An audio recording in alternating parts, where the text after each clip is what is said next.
So, last day, or last lecture, I suppose, but not the end of our conversation, certainly not. So, we're going to be talking about the introduction from Steve Choe's Sovereign Violence, Ethics in South Korean Cinema in the New Millennium, and also the host. I'll get to the key points in a second here. No, actually, while I'm at it, we'll do that. 1,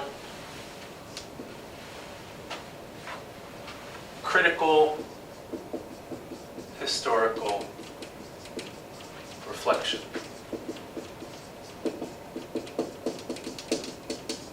So Steve reads Peppermint Candy in terms of its sort of orientation to South Korean history, right?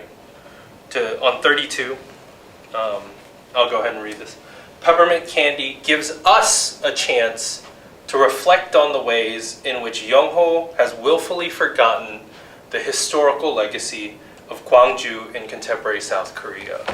So we watch a character who has forgotten the trauma or the atrocity of recent Korean history, willfully, consciously, well, not consciously, maybe consciously to a certain, and unconsciously, but also his participation and his role, and it bites him in the ass in a big way. We get to watch that and reflect, right? So this is a perfect reading to sort of cap the semester off, but all of this semester has been about critical thinking. Critical thinking is always about kind of, reflection and reflexivity and thinking about myself, using the other as an opportunity to think about myself. What is it that I forget? What is it that I willfully forget? What is it about my participation in history that I kind of avoid? What are the sort of traumas and terrors of history, right? In relation to that, the sort of philosophical question of sovereignty, you've heard me talk about quite a bit, which will become much more clear why I talk about so much in a second. And then relatedly, the question of violence.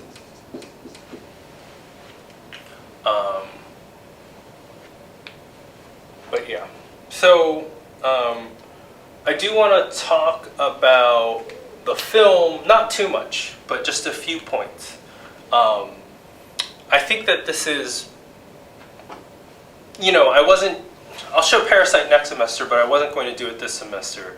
I think this is Bong's most kind of accessible film, and I chose this film not because I think it's the best South Korean film. I don't even think it's Bong's best film, but it's a perfect sort of encapsulation of what Korean cinema does so well, in that it's like both commercially and critically successful, that it can kind of straddle those lines. So I think that The Host is a perfectly kind of enjoyable popcorn film, but there's enough going on there that provides both scholars and critics and audiences enough to kind of chew on. But at the same time, I don't think it's nearly as interesting or as dense a film as even His Memories of Murder, or Mother, or a Park Chan-wook film, or a Kim Ki-duk film, or a Hong Sang-soo film for that matter, and we can kind of keep going from there. Similarly, a friend just sent me an LA Review of Books article about Parasite that begins with Bong basically saying, I don't understand why this film was so successful. And the author kind of goes on to say that the film is sort of spectacular and exceptional in its depiction of capitalism, and I'm just sitting there, it's okay, it's fine. There are other Korean films that do that much better, even other Bong Joon-ho films that do that much better. So again, it's kind of continually compelling and worth studying and thinking about why it's Parasite that was such a sort of momentous film. But one last thing that I want to point out about The Host is that, for one, The Host was throughout the 2000s basically the country kept producing films that would break the record for highest grossing film. Similar to the moment in like the U.S., like it was like once the water, the kind of gate broke and the water was sort of the dam broke. It was like Avatar, and then it was something that was like Avengers, then it was another Avengers. That kind of happens in Korea, and The Host was in 2006 the record-breaking film.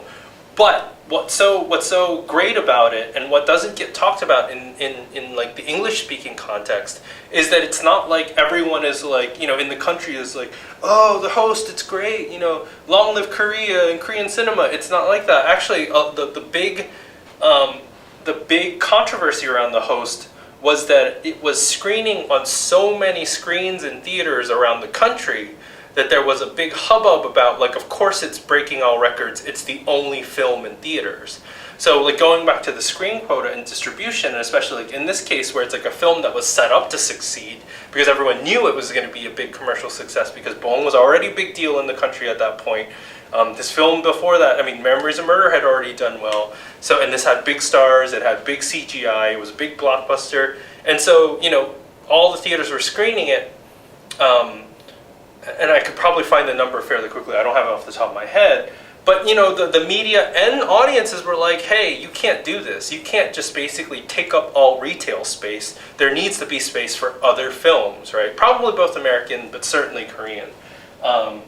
And that's just this, I like that example because it demonstrates a sort of engagement, right, on the national level with the audience and the consumer as well, with practices of distribution, and in the sense that like this knowing, this knowledge that it's not purely only about like merit and value and artistic quality, but also about like that this is a commodity and retail space is something that matters. Okay, so let's go ahead and move on to the reading.